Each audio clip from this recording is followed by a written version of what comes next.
Now let us bring in the great Kentucky Senator, Rand Paul. Senator Paul, welcome, sir. Thank you. We were talking about stuff that CBO, I don't know, maybe, I don't think you're a big fan of the Congressional Budget Office.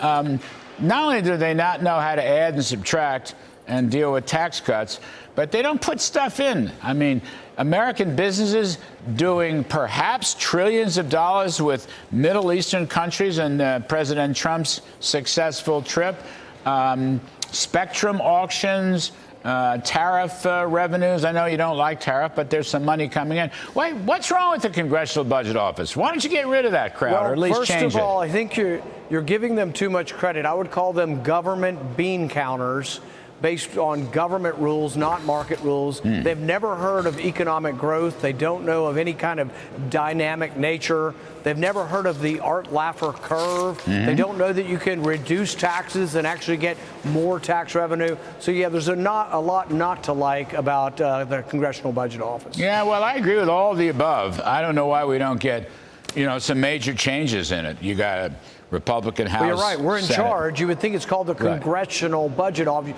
You'd think we would do something, but Congress has not really stepped up to the plate. We should reform it. It would take 60 votes in the Senate, though, and that is a limitation. But really, both sides ought to be up to making sure the accounting is honest and not just a distraction that hampers our ability to move forward. Senator, we're a little short of time, but I just want to get your quick take. Look, the South African president was in today. They are conducting racist policies, violent policies. His political party wants to kill white farmers. They've expropriated the land. Trump gave him a pretty good thumping. What does Senator Rand Paul think about all this?